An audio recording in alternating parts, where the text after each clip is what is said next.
Qul in kuntum tuhibbunallaha fattabi'uni yuhibbukumullah.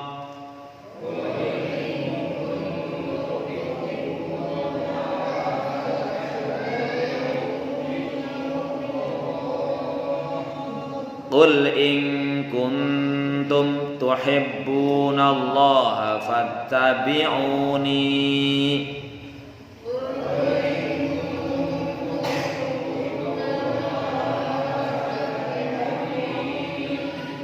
fattabi'uni yuhibbukumullahu wa yaghfir lakum dzunubakum.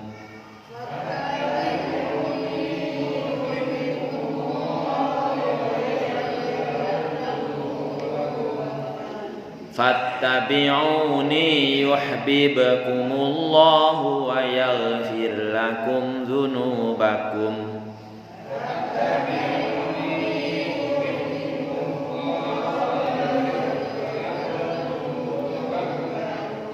Wallahu ghafurur rahim.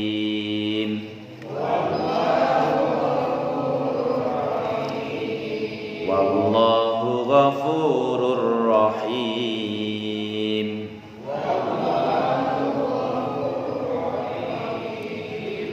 Qul ati'u Allah war rasul.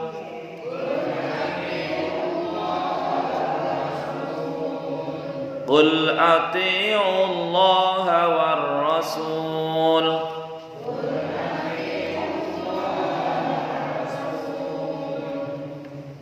Fa in tawallaw fa inna Allah la yuhibbul kafirin.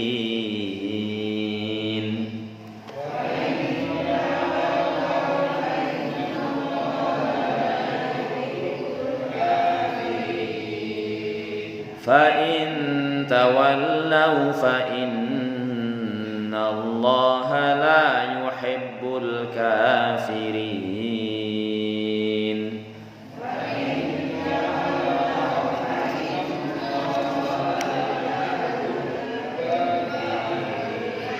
Sadaqallahul azim.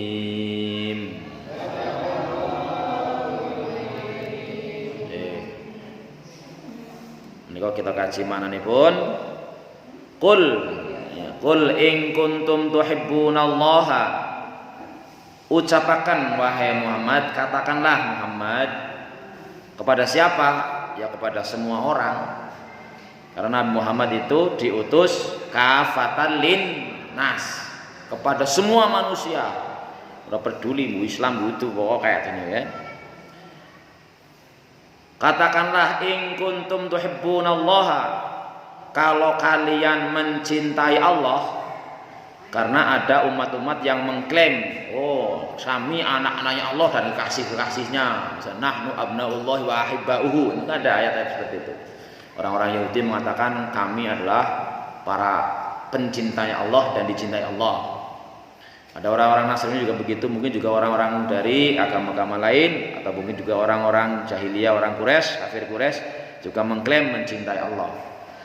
Lalu Allah jelaskan, qul katakanlah Muhammad in kuntum tuhibbunallaha, kalau kalian benar-benar memang mencintai Allah, fattabi'uni, maka ikuti aku.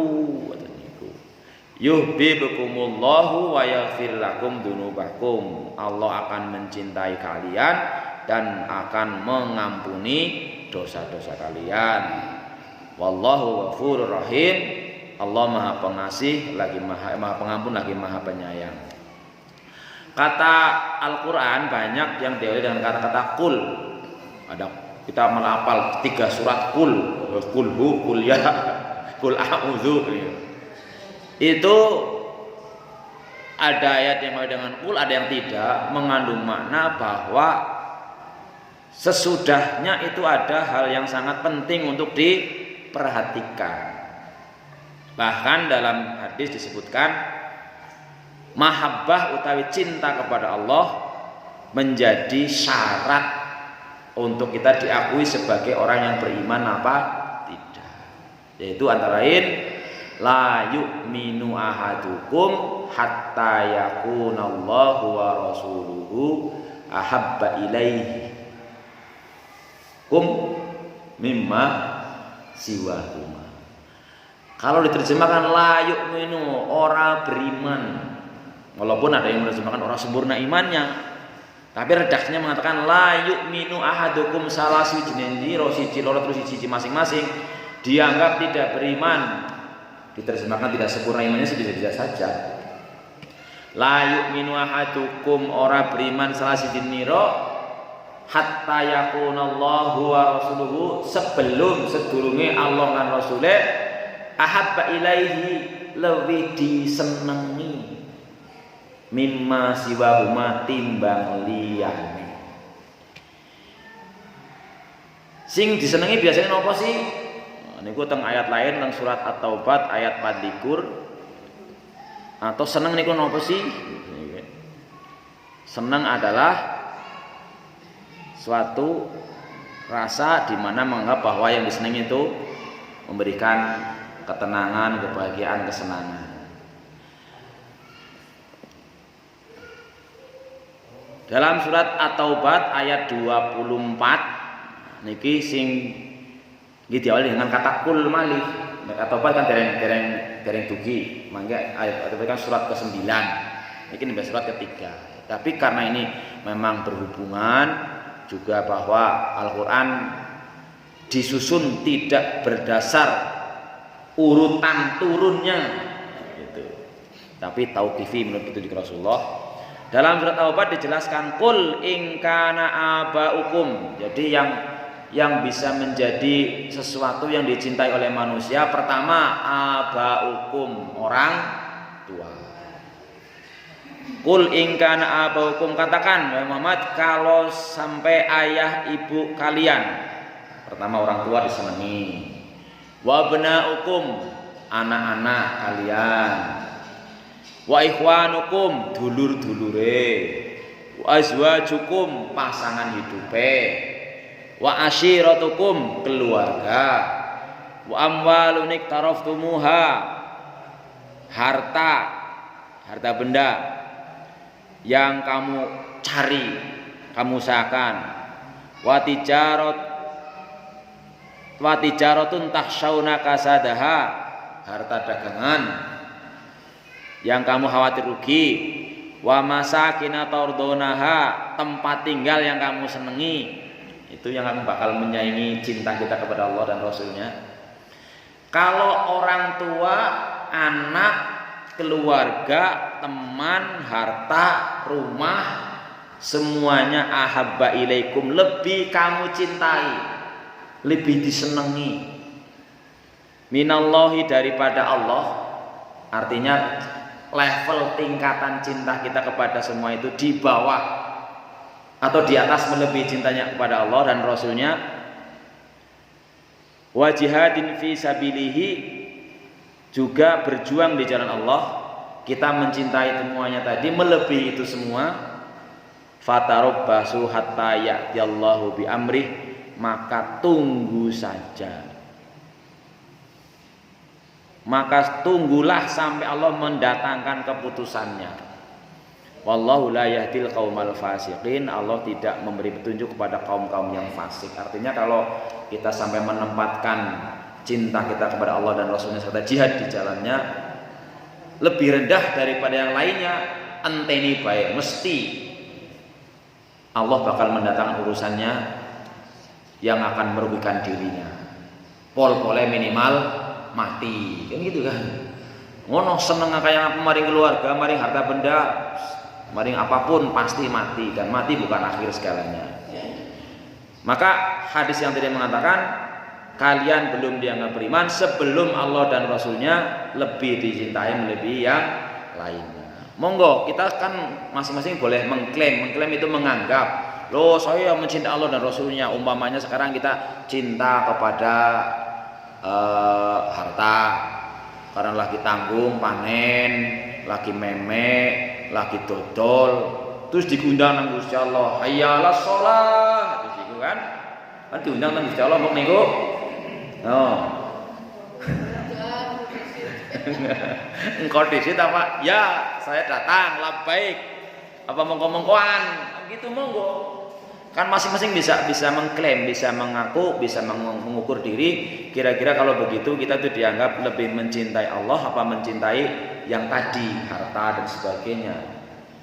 Nah, ya mudah-mudahan klaim kita tidak ditolak oleh Allah, pengakuan kita. Ya Allah, aku ya cinta sama Gusti, tapi kan pakai tapi-tapian. Kok disit kan kena mbok gitu. Lah pertanyaannya umpamane, lah apa salat di situ kok kowe engko maning apa ora kena? Umpamanya kita dipanggil hayya 'alas shalah, ayo pada sholat, bahkan hayya 'alal falah, ayo pada mencari keberhasilan kesuksesan. Kok jawabannya mbok engko disit kena? Pertanyaan dibalik, angger jenengan sholat disit, kowe guling ngurusi liyane engko main ning mbok kena. Ayo. Lah nggih, ya ora apa-apa yang udan ben ora ki terang ben jelek udan. Artinya ya monggo lah kita bisa masing-masing itu bisa mentakar ya mudah-mudahan alasan-alasan yang selama ini kita sering gunakan sebagai dalih untuk meninggalkan bentuk wujud cinta kepada Allah itu bisa diterima oleh Allah. Kalau tidak, ya siapa yang rugi kan rugi dewek. Jangan sampai kita terpikir bahwa kadang-kadang secara tidak tersirat, secara tidak tersurat, tidak terkatakan apa wong kadang-kadang main atau kawus malah wong Gusti Allah nggak butuh apa-apa kok, kita yang butuh kepada Allah. Di sini bahwa kayaknya kadosipun wonten pancen riwayat nalikane udan terus banget niku kan ditinggal sedaya apa nggih. Nalikane panas banget engko disit mandan adem sedikit. Nganggo ke salat maksud itu. Nggih wonten riwayat ya. Tapi bukan berarti engko-engkon nganti kadang-kadang wis lho kudu kan tangan jam 3 sih kena. Akhirnya jam 3 nembe salat zuhur. Lah ya kepriwe lah mboten ceritane niku. Normale sing diane amal kita kan lambang mau sampai kuncine kan salat. Wonten sing takon angger salat sing ditinggal niku sengaja uli dikodon apa mboten sih? Ya ora ana critane nyengaja salat terus dikodo di luar waktu. Sing wonten nek tiyang terpaksa utawi kelalen salat niku kemutan langsung salat niku bahasa kodon niku maksud itu sing sengaja. Karena sholat niku selama otak kita masih sehat, masih kemutan, masih ora linglung, wajib dilakoni dalam kondisi apapun. Nung ngletak sikile tangane dijiret mung dhuwur kena infus, sikile dijiret mung dhuwur bekon terus sholat. Lah malah menunggu kadang-kadang anu mung bawon, anu mung meme, anu mung nopo akhirnya nanti kelalen. Napa mani sengaja nggih naudzubillah. Ya mudah-mudahan kalau kita pernah melakukan ya kita bertaubat lah. Jadi kalau ada orang meninggalkan sholat dengan sengaja maka tidak ada qadha, yang ada cuma taubat. Itu makanya bagi orang-orang kafir yang sudah masuk Islam jadi malah jadi begitu dia masuk Islam malah nol dosanya orang duwe. Makanya kemarin saya lihat ada di YouTube itu ada seorang perempuan berdialog dengan laki-laki yang hafal Quran, mungkin juga hafal Bible. Akhirnya dia masuk Islam, nangis. Berarti yang dosanya pirang-pirang jenengan merasa itu dosanya resik busik nol maning. Dongakna sing jenengan dong entak ngamini terus niku.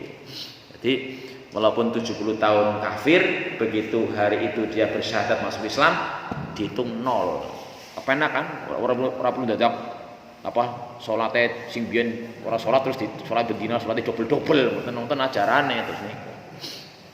Jelas bahwa kita kalau memang dikatakan mencintai Allah, fattabi'uni, maka ikutilah Rasulullah. Lalu mengikutinya bagaimana? Umpamanya Rasulullah pergi numpak kontak kita numpak kontak uli ora ya uli. Boten larangan, Mbok. Mung kadang-kadang wonten sing riwayat ke anggarana mengamalkan apa yang Rasulullah ajar, apa yang Rasulullah lakukan, ucapkan, umpamane numpak kontak, nganggo gamis, terus gue ya uli tapi aja kemudian nggak sing ora dadi orang Rasulullah. Rasulullah mobil ora. Jadi ada yang sifatnya ketika ada riwayat ada seorang sahabat sedang itu kalau ada di video juga kalau di YouTube bahwa kurma itu biar bunganya jadi buah ternyata itu dikawinkan. Kalau udah bahasa kita kan punya kadang-kadang mungkin karena kita nggak ngerti ilmunya itu gitu nih pelemku kembang atau jadi pok ya kepriwe carane orang ngerti ilmune. Nah, itu ternyata ketika suatu saat Rasulullah melihat ada seorang sahabat yang sedang mempraktekkan ilmu pertanian, Rasulullah berkomentar, loh, bok dongane kayak gini. Boten Rasulullah sing betul sing saya gini. Loh, terus wonten komentar, antum a'lamu bi umuri dunyakum. Oh, gue nang sing gini nandur kurma, nyetek apa pelem apa gue urusan dunia sebab teng akhirat mboten nonton ceritane lagi nandur kurma. Gue ngesuk nang Quran naring akhirat ngurus naring maksar nyorot nandur kurma lah. Orang nana ceritane. Walaupun dalam ayat lain dijelaskan bahwa nanti di surga kita diberikan buah-buahan. Itu bukan buah-buahan dunia. Cuma disebutkan wa utubihi mutasyabiha. Diberikan yang seperti kan bukan. Yang mirip kan bukan. Tetap itu buah akhirat. Sehingga tidak ada istilah di akhirat nanti ada orang mungkin tandur apa itu urusan dunia termasuk kendaraan. Unang nyong nang akhirat mben kan apa-apa uli ya nyong nang dunia urung tahun duwe motor mabur atau numpak minang besar arep jaluk motor mabur lah Gusti Allah. Nggih, bisa saja tapi pertanyaannya apakah akan muncul keinginan seperti itu? Itu kan keinginan duniawi begitu maksudnya. Jadi ya kalau ada orang yang mau kayak ngikuti plek Rasulullah misalnya ya boleh-boleh saja silakan. Tidak dilarang. Fattabi'uni dalam arti ini misalnya ada riwayat bahwa ini perbedaan yang sampai kiamat tidak akan bisa hilang. Misalnya dalam praktek ibadah haji ada riwayat yang mengatakan bahwa tanggal 8 Rasulullah itu pergi ke Mina. Tanggal 9-nya baru ke Arafah. Nah, itu prakteknya dua macam sekarang ini. Kalau pemerintah Indonesia menetapkan bahwa pergi ke Mina itu tidak wajib. Nah, kalau misalnya semua orang ke Mina kabeh berapa juta bisa-bisa nanti ke Arafahnya terlambat begitu. Sehingga pemerintah Indonesia tidak menyelenggarakan acara bahwa jamaah haji Indonesia tanggal 8-nya ke Mina. Sehingga ketika ada orang mungkin bok tanggal 8 Rasulullah ke Mina. Apa kabeh Rasulullah kudu diikuti? Rasulullah numpak jaran ya kita numpak jaran menganah. Ya orang kayak gue. Tapi silahkan kalau apa sekali sekarang sedang digaungkan masalah moderasi beragama yang artinya sebenarnya ya pokoknya kalau kita bisa melakukannya kenapa tidak gitu. Tapi kalau ada jamaah haji Indonesia tanggal 8-nya mau ke Mina yang disebut dengan apa istilahnya istilahnya apa kalau ke Mina tanggal 8 itu tarwiyah melaksanakan tarwiyah yang ngono urus dewek terus niku. Sehingga beberapa jamaah haji baik dari Indonesia maupun dari luar negeri yang memang tanggal 8-nya akan ke Mina dulu, itu biasanya berangkatnya malam tanggal 8, itu mereka akan mengurus sendiri dengan maktab atau dengan organisasi yang menyelenggarakan termasuk kendaraannya, makannya gitu. Nanti dari Mina ke Arafah. Nah, biasanya itu diurus sendiri. Pemerintah juga tidak melarang, tapi tidak menyelenggarakan. Tapi kalau petugas haji dilarang, gitu.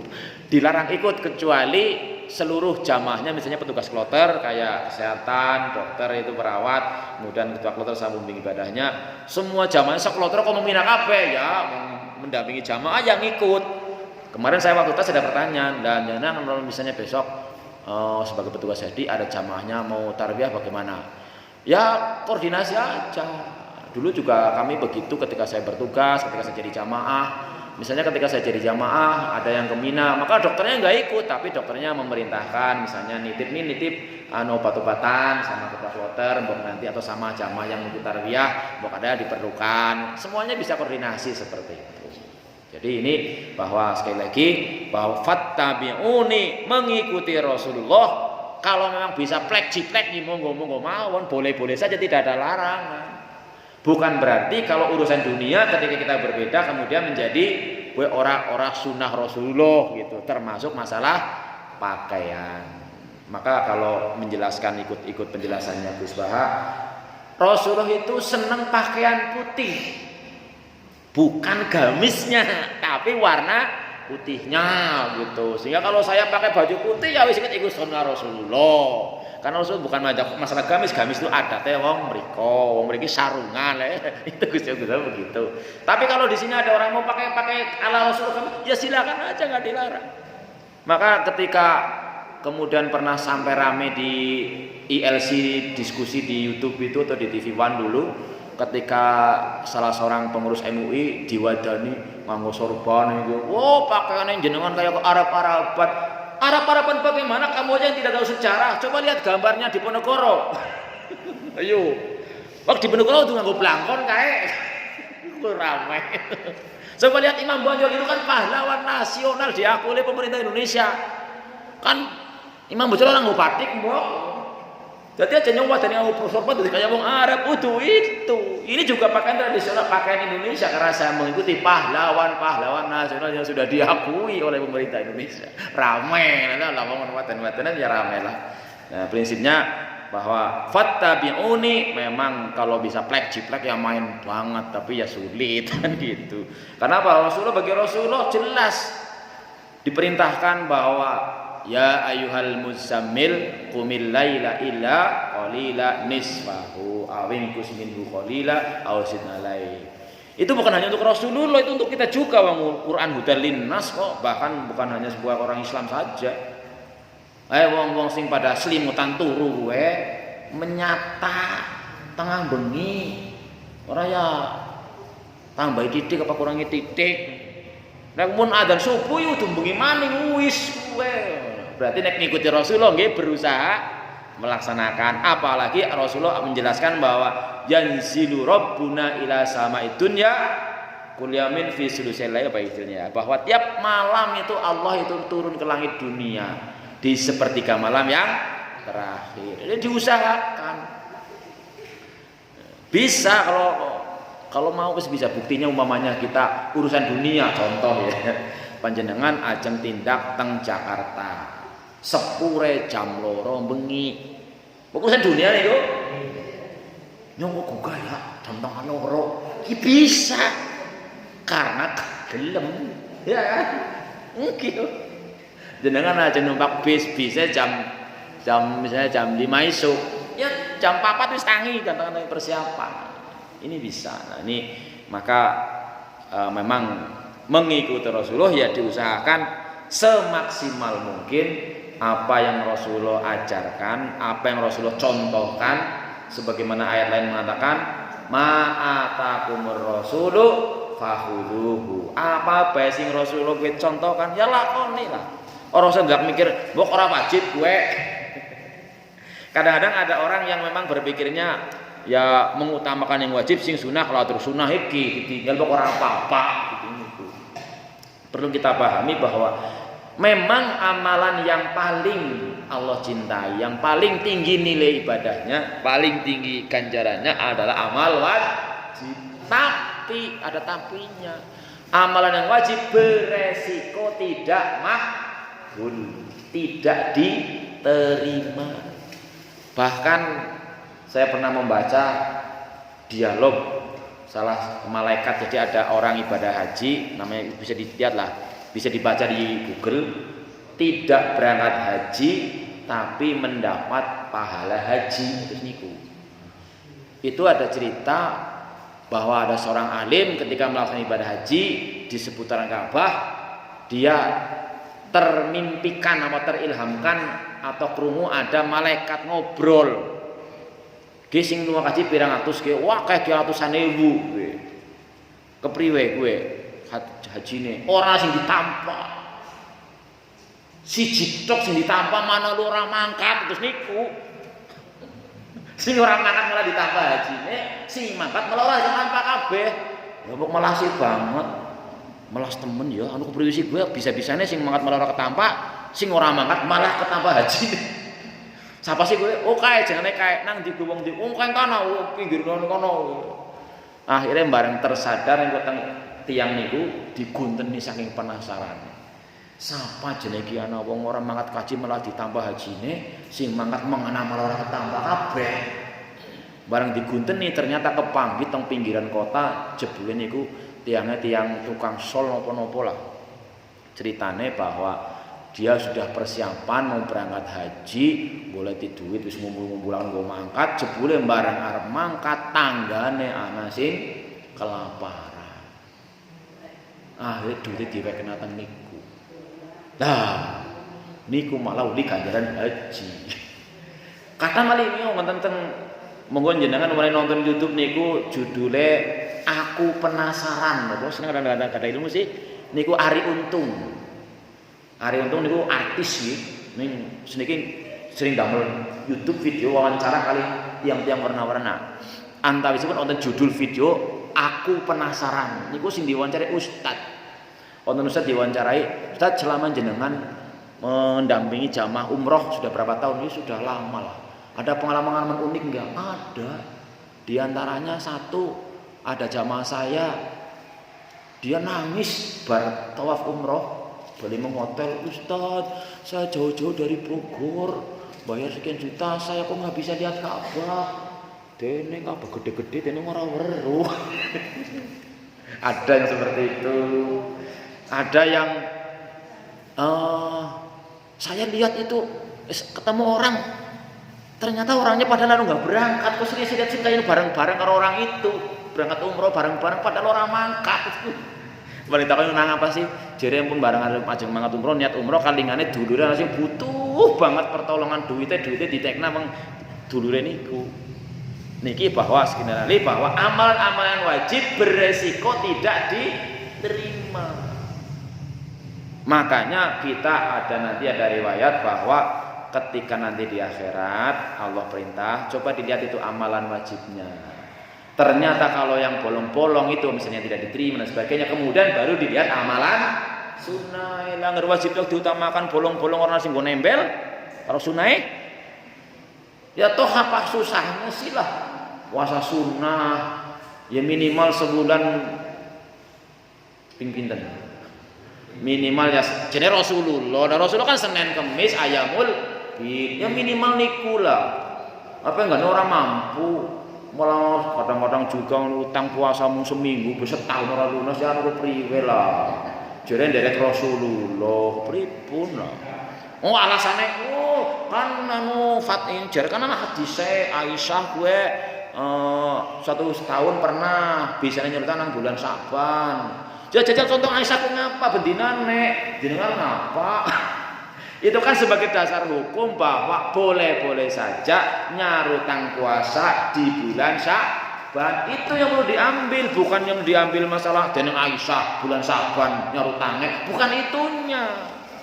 Makanya bahasa Al-Qur'annya adalah fakta biru, pinter-pinterlah mengambil pelajaran. Aja ngurusin enteng, jadi niru Rasulullah, ngurusin ngabot beboh. Ini mboten kados niku. Niki fattabi'uni ikuti aku yuhibbukumullahu nembe nanti Allah mencintaimu wa yaghfir lakum dzunubakum lan mengampuni dosa-dosamu. Ini ada sebuah riwayat rawah Muslim. Hadis Muslim berarti anu sahih banget lah kamane nggih. Rawah Muslim fi sahihi an Rasulullah sallallahu alaihi wasallam annahu qala. Imam Muslim meriwayatkan dalam kitab sahihnya dari Rasulullah SAW bahwa beliau bersabda, Innallaha satamana Gusti Allah idza habba abdan, ketika mencintai seseorang, da'a Jibril, maka Allah akan memanggil Jibril. Faqala, Allah akan mengatakan, inni uhibbu fulanan fahibbahu. Jibril, aku mencintai si A, cintailah dia. Fa bada'a mana-mana ini. Fa qala fayuhibbuhu. Maka Rasulullah mengatakan fayuhibbu, maka Jibril fayuhibbu Jibril, maka kemudian Jibril mencintai orang itu. Summa yunadi fis sama'i, kemudian Jibril mengumumkan di langit. Fayaqulu innallaha yuhibbu fulanan. Hei pak semua penduduk langit bahwa Allah mencintai si fulan. Fahibbuhu, maka cintailah dia. Qala fayuhibbuhu ahlus sama. Maka Rasulullah menjelaskan ahlus sama, semuanya penduduk langit mencintai dia. Wa idza abghadu abdan, apabila Allah murka, Allah benci kepada hamba, ini pun diceritakan nggih, Allah sengit maring wong sing bengine kaya patang. Esuke kaya wedhus, kaya keledhek. Niku ditafsirkan dhewek terserah. Niku wonten hadis yang terkenal bahwa Allah membenci manusia yang siangnya seperti keledai, malamnya seperti bangkai. Terserah mau diterjemahkanlah kepada dhewek. Ini diberitahu, kalau Allah membenci seorang hamba maka da'a Jibril, dia akan memanggil Jibril, fayaqulu inni abghadu fulanan, wahai Jibril, sungguh aku membenci si fulan. Fabghidhu, bencilah dia. Qala fayabghidhu Jibril, maka Allah Jibril juga membencinya. Summa yunadi fis sahati alis sama. Kemudian Jibril mengumumkan kepada seluruh penduduk langit, innallaha yabghadu fulanan, Allah itu membenci si fulan. Fabghiduhu, maka bencilah. Fayabghiduhu, maka semua penduduk langit membencinya. Summa tuda'u lahul baghdha fil ard, kemudian ditaruhlah kebencian itu di bumi ini. Gampangnya niki Allah Maha Kuasa itu, kalau Allah mau membuat orang disukai oleh seluruh orang, bisa-bisa saja. Allah merubah hati yang benci jadi senang, bisa-bisa saja. Yang dicontohkan jelas adalah bahwa Fir'aun sudah berikrar, bahkan bertindak lanjut bahwa siapapun bayi yang lahir harus dibunuh. Nyatanya ketika berjumpa dengan bayi Musa, Allah menaruh rasa cinta kepada hatinya Fir'aun, sehingga tidak bisa membenci Musa. Kan gitu, kepada bayinya Musa. Itu Allah membuat Fir'aun mencintai Musa ketika masih bayi. Maka kalau bahasa para dai, ketika walaupun semua penduduk bumi membenci kita, asalkan Allah ridho, pasti kita akan baik-baik saja. Sebaliknya kalau Allah benci kepada kita, biar seluruh dunia mencintai kita, kita tidak akan baik-baik saja. Maka perlu dipahami, ya diusahakan jangan sampai kita menjadi makhluk yang Allah benci. Yang tadi diantaranya sudah disampaikan bahwa makhluk yang Allah benci diantaranya yang kalau malam turu sampai dinding kayak batang pun turu tok semua apa-apa bisa apa-apa itu maka. Karena memang diperintahkan wa minal laili fatahajjad bihi. Di sebagian malam lah Rasul nutup pemilihan malam. Paling tidak diusahakan, karena Rasul ada hadis menjelaskan bahwa Rasulullah dalam sholat nek bisa monggo. Walaupun berapa? La yazidu wala tidak lebih dari 11 rakaat apa ya? Tapi nanti bengkak-bengkak sukune suwe banget. Ya, kita mengikuti ada hadis lain, ittaqillaha mastata'tum, semampu mungkin, bukan semampunya. Lah hanya mampunya kayak gini. Sering kita merasa mampu seperti itu, sesungguhnya bukan karena tidak mampu, tapi karena tidak mau. Ini mudah-mudahan jangan sampai demikian. Karena yang kita butuhkan adalah ampunan daripada Allah. Wallahu ghafurur rahim. Allah Maha Pengampun lagi Maha Penyayang. Ya memang kalau kita memang manusia tidak mungkin tidak punya dosa, tapi kata Allah, walaupun kamu datang menghadap Allah dengan 1000, dengan sepenuh langit bumi dosa, tetap Allah Maha Pengampun. Maka kita tidak boleh mengklaim ataupun menganggap kayak wong dosane akeh banget mesti ora bakal diampuni Gusti Allah. Tidak boleh. Kita tidak boleh menganggap wah nyong mesti ngesuk diampuni Gusti Allah. Karena itu haknya Allah. Kita tidak boleh mengambil haknya Allah. Bisa saja orang yang tadinya misalnya berpuluh-puluh tahun dalam hidupnya dosa pakai sini, begitu sehari sebelum mati taubat, resik. Sementara kan kita banyak juga melihat misalnya ada orang sudah berpuluh tahun jadi orang Islam, mau mati malah jadi orang kafir. Ya ada juga. Tetapi sebagai pendosa kita tidak boleh berputus asa dan tidak boleh menganggap orang lain tidak bakal diampuni. Qul, nah, dikatakan lagi, atiullah war rasul. Taati Allah dan Rasulullah, ora usah kakean pertakonan nang apa. Ya uli-uli bae. Pertanyaan. Kita tidak boleh makan daging babi. Lalu gak usah ditanyakan nang apa sih ora uli. Wis mesti bahwa kita yang gampangnya berpikir bahwa apapun yang Allah perintah untuk dilakukan pasti melakukannya mengandung kebaikan. Untuk kita Allah nggak butuh. Apapun yang Allah larang pasti meninggalkannya mengandung kebaikan dan robosnya nabraknya mengandung keburukan, kan itu. Sehingga makna atiullah wa rasul ya sudah, pokoknya Allah mau nyuruh ikuti aja. Meskipun kita boleh mempelajari mengapa, tetapi bukan berarti untuk menjawab. Misalnya, oh ternyata babi kuli dilarang karena banyak mengandung cacing pita. Apa berarti agar cacing pita ini bisa dimatikan itu jadi halal? Ya tidak. Kita hanya sekedar untuk pengetahuan, bukan dalam rangka untuk merubah hukum. Mikir gampangnya atiullah wa rasul, ya pokoknya apa yang Allah perintahkan ya kita laksanakan, yang Allah larang usahakan kita untuk menjauhi. Fa in tawallau, kalau ternyata mereka sudah diberitahu seperti itu kok berpaling alias tidak mau, ya fa innallaha la yuhibbul kafirin, Allah tidak mencintai orang-orang yang kafir. Ay la yuhibbu man kafara bi ayatihi. Sekali lagi bahwa kalau ada ucapan kafir itu ada dua pengertian. Pengertian pertama, kafir itu adalah sebutan bagi seluruh manusia non muslim. Yang kedua, kafir adalah orang Islam yang tidak bisa mensyukuri nikmat. Itu juga kafir sebutannya. Lain syakartum la azidannakum wa lain kafartum, nah itu kafir. Dan ternyata Allah mengatakan hanya sedikit yang bisa bersyukur. Meskipun kita begitu enteng mengucapkan ya syukur banget, syukur banget, belum tentu di Allah dianggap bersyukur.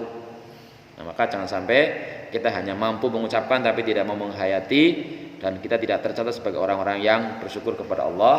Dan dalam penjelasan ini bahwa la yuhibbu man kafara bi ayatihi, Allah tidak mencintai orang-orang yang mengingkari alias orang gugu alias tidak mengakui ayat-ayat Allah, wa asa rusulahu, dan membangkang kepada utusannya, bal yu'aqibuhu wa yukhzihi, bahkan melainkan Allah akan menyiksa dan merendahkan yauma la yukhzillahu alladina yauma la yukhzillahu nabiyya wal ladina amanu ma'ahu. Jadi ada satu hari bahwa Allah akan menghinakan orang-orang yang tidak beriman.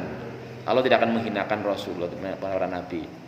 Ini maknanya bahwa mudah-mudahan kita tidak termasuk orang-orang yang tidak diakui keimanannya oleh Allah Subhanahu wa taala dengan karena mencintai selain Allah dan Rasulnya melebihi lainnya. Maka kalau ada kita senang sesuatu, senang harta silakan, senang keluarga silakan, tetapi saatnya kita harus memilih kesenangan dunia, memilih kesenangan Allah, kita mestinya sebagai bukti cinta kepada Allah ya harus mendahulukan cintanya Allah. Maka ketika ada riwayat ada seorang anak yang mencintai ibunya, kemudian dipanggil ibunya orang Jawa, yaitu kisah siapa itu? Jurej. Nah, ini perlu dipertimbangkan, perlu dipelajari. Jurej mencintai Allah, mencintai ibunya. Jurej mencintai Allah, maka dia senang sholat. Allah mencintai ibunya, ketika sedang sholat dipanggil bingung. Jurej, aduh, ini lagi sholat cek, jawab apa enggak? Nah, ternyata ada tingkatan-tingkatan ketaatan bahwa kalau sholat wajib tidak boleh. Jadi ketika kita sholat wajib, kok ada orang manggil, ada yang manggil ibu kita, biarin aja. Sehingga ketika ada orang bertanya, ridho Allah, ridho wajib, bagaimana kalau orang tuanya nggak ridho? Bukankah ridho Allah terletak di bawah ridhonya orang tua? Tergantung amalnya. Misalnya tadi kita sedang sholat wajib karena cinta kepada Allah dipanggil sholat, ya sholat wajib. Lagi sholat wajib, ibu memanggil, bagaimana? Nggak boleh, dibatalkan sholatnya. Bahkan ada video tuh orang sholat lagi gempa ya, terus orang dibatalkan itu. Meskipun sebenarnya boleh saja dalam arti karena apa? Menghindari bahaya boleh itu ya, terpaksa mungkin. Tapi karena dia cintanya bro, gesek, kayak betul-betul kayak bal di piring kan gesek gitu, nggak dibatalkan sholatnya. Jadi ketika kita sholat wajib, kemudian ada ibu manggil, kita teruskan sholatnya sampai selesai. Kok ibunya marah? Insya Allah marahnya tidak mempan. Lain kata Juret tadi, Juret sedang sholat sunnah, menjawab panggilan ibu wajib, harusnya batalkan dulu. Bentar bu, kalau sholat batal sholatnya kan, ulangi lagi nggak apa-apa. Atau datang ibu dulu, yang penting ibu rito. Maka termasuk seperti saya pernah menanya sama dosen, kalau misalnya ada anak mau nikah, terus sama orang tuanya nggak disetujui, nggak diridhoi, itu bagaimana kalau tetap anaknya nabrak itu, tetap nikah dia dengan cara wali hakim?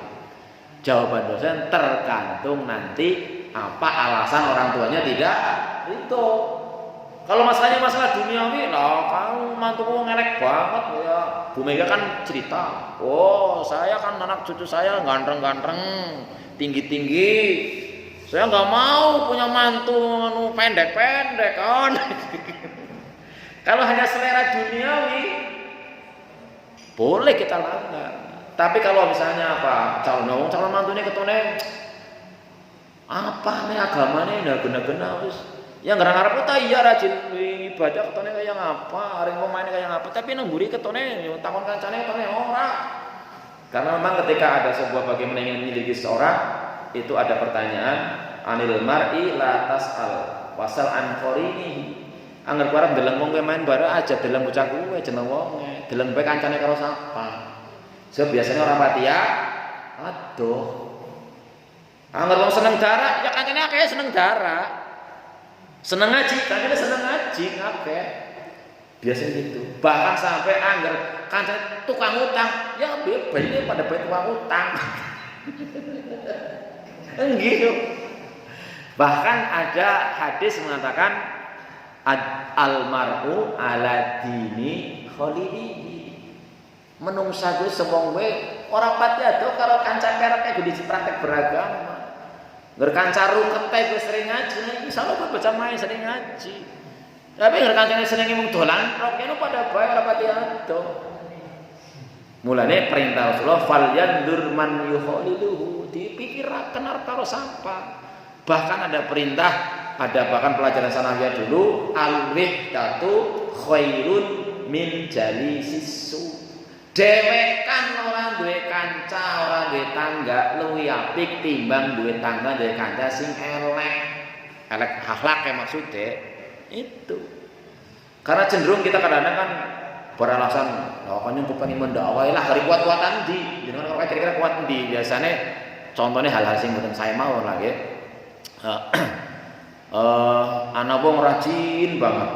Dira lain di bojo pokoke slembrat-slembrot banget kuwi. Niku kira-kira lebih gampang sing rajin akhirnya melu slembrat-slembrot atau sing dadi rajin. Biasanya sing rajin malah katut. Kayak ngopo genanger sing elek niku abot. Gini kok nggih? Sing elek abot, sing apik abot. Al haqqu sakilun, sing bener sing apik niku abot. Angger sing elek wae enteng dilakoni. Akhirnya lah daripada nyong saben dina kesu ngono, wong anduk ya nang ngaring kasur bae lah wis men. Kalau sudah tinggal di Merauke akhirnya berdamai kan. Ini akhirnya berdamai dengan keadaan. Karena nggak bisa merubah, sulit sekali. Makanya jangan sampai jangan kita misalnya mungkin nggak orang bisa berubah angel bahasanya kan kalau apa ya watak matuk apa itu? Nah watak metek. Nah watak metek apa gini sing dereng ini oleh nggih mulane paling kita sakinya berusaha memahami dan kembalikan ketika ada sesuatu perbedaan wa in tanaza'tum fi syai'in farudduhu ilallahi wa rasulih. Angger ternyata ana becencengan ora apa semua sing jelakan Qur'ane kepriwe, hadise kepriwe bali mengono. Ning masalah wong kita kadang mboten ngerti masalah Qur'an hadis ya akhirnya ya sing nang ngarep nafsune. Nah, niki nafsu itu sudah dikatakan dalam surat Yusuf itu innan nafsa la ammaratun bisu'i illa ma rahima rabbi. Jadi mayoritas nafsu kepenginan niku mengarah sing mboten main.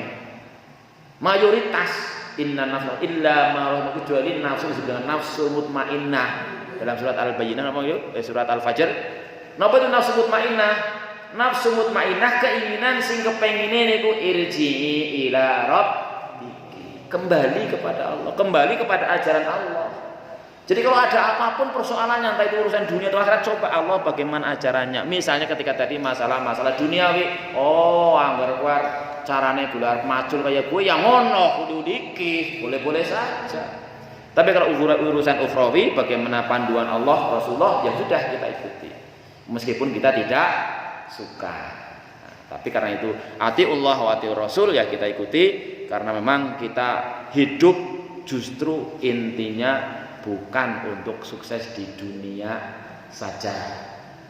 Kita harusnya punya target, pokoknya yang nanggunya ya bisa sukses, tapi lebih penting sukses akhirat. Kalau terpaksa di dunia nggak ada sukses, ya harus sukses di akhirat. Jangan sampai dunianya sengsara, akhiratnya neraka.